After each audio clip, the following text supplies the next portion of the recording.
Welcome back to new vlog. કેમ છો? I hope તમે બધા મજામાં મસ્ત અને ફિટ ફાઇન હશો અને હું પણ મજામાં મસ્ત ફિટ ફાઇન અને બેટર છું. તો વાગી ગયા છે 8:30. ચા મસ્ત બનાવી નાખી છે. આજે હું 8 વાગે ઉઠી છું કેમ કે હું રાતે અઢી વાગે સૂતી હતી, કારણ કે શાદીવાલા ઘરે મારું નથી, મારા મામાજીનું છે. પણ હવે તો હમણાં આમ જ રહેશે. કાલે શું દાંત કાઢ્યા, શું મજા કરી. પણ છે ને કાં ધ્રુવીએ તો મોબાઈલ લઈને બધું જ કેપ્ચર કરવાનું ભૂલી નથી ગઈ. એ મોબાઈલ દેતી જ નહોતી અને ટાણે વસ્તુ બધી હોય ને પછી એનો મજા આવે. ભાઈ ફોન માંગવું ને પછી મસ્ત મુમેન્ટ વયા જાય ને પછી એમ કે નથી ઉતારવું. એટલે એવું કંઈક હતું. ધ્રુવીને ચેતન સૂતા છે. એ અરાઉન્ડ 11 વાગ્યા સુધી સૂતા રહેશે, એને સુવા દઈશું. અને આપણે જે કામનો ટાઈમ છે, મસ્ત ચા કડક મજાની મસ્ત મીઠી પી લેશું. મીઠી નહીં, ડાયાબિટીસ છે. મસ્ત ચા પી લેશું અને ફરસી પૂરી એકાદ ખાઈ લેશું એટલે થોડોક ટેકો રહે અને લોટ બોટ બાંધી અને કામે વળગી જશું. અને બસ મળીએ બપોરે. હમણાં તો આવી રીતે જ રહેશે કેમ કે લગ્નના દિવસો એવા છે નજીક. અને હું કાલે ગઈ હતી લાલ દરવાજા શોપિંગ કરવા માટે. એટલા માટે તો કાલના વ્લોગમાં મેં લખેલું છે, જેનું ધાર્યું હતું તે થઈ ગયું એમ. એટલે કોઈ દિવસ અમે લાલ દરવાજા ઓછું જઈએ છીએ, એટલે મારે ફોન આપીને જવો પડ્યો.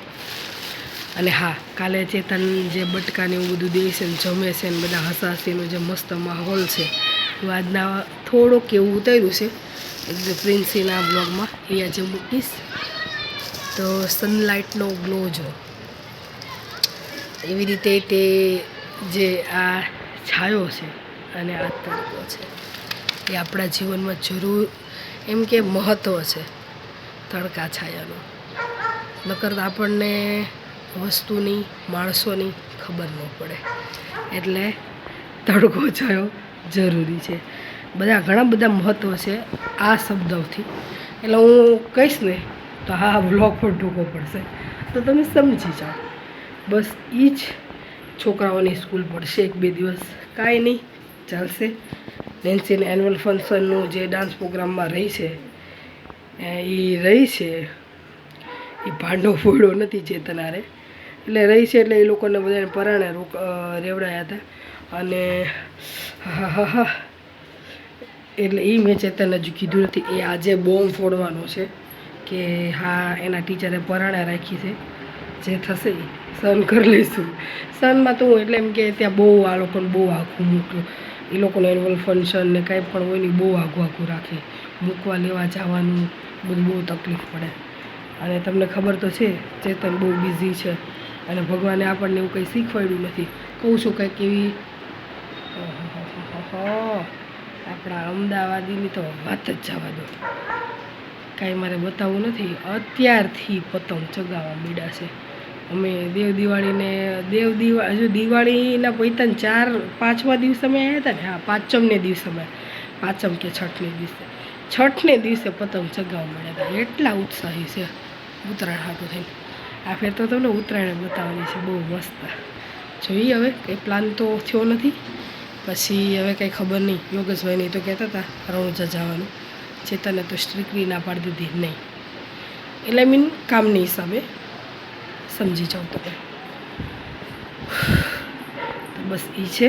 આપણે મળીએ બપોર. અને આજ તો સ્ટ્રિક્ટલી કહી દેવું છે નેન્સી ધ્રુવીને ફોન ક્યાંય નહીં મળે. યાર કેટલી કાલ મજાક મસ્તી હસી અને એવા સરસ મુમેન્ટ હતા ને કે વાત જવા દો. બસ હવે તમે સમજી જાઓ હાલો. તો બસ હવે બપોર પછી મળીએ. બોલાવે છે ખરી મામાને લોકોને કે તમે બપોરથી જ આવતા રહો. આપણે જોવું પડે ને બધાયનું એટલે મારી જ વાત કરું છું. હજુ છોકરાઓ પડે છે એટલે એ લોકોને રજા નથી મૂકી. એ લોકોને ભણવાનું અને બીજું થેલા પેકિંગ કરવાના છે એ બધું. એટલે પછી હું બતાવું તમને શોપિંગ કરેલી.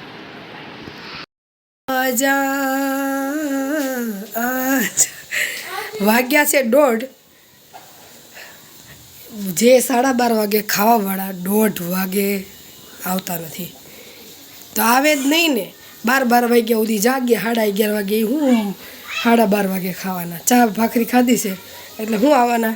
એટલે બનાવી નાખી છે ખીચડી, તુવેર રીંગણા ટમેટાં બટેકાનું રસ્સાવાળું શાક. હમણાં તો રીંગણાની પાછળ પડી ગયા છે. અને રોટલા બનાવી રહી છું. ધ્રુવી માધવને રમાડે છે. અને હું જેટલી લગ્ન માટે એક્સાઇટિંગ હતી ને, આ બધું લાલ લાલ દેખાય છે ને એ બધું રેસીસ છે, ખંજોળ આવે છે. જેટલું આમ લગન કરતી હતી ને એટલું મારું પોપટ થઈ ગયું છે. આખા શરીરમાં આખી રાત ઊંઘ નથી આવી, આખી રાત ખંજોળાવી છે.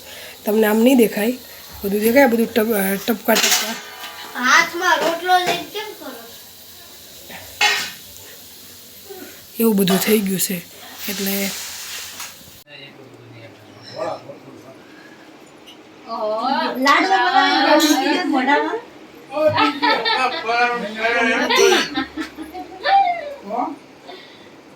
સમસી રાખો, સમસી થી દિયો એકબીજાને.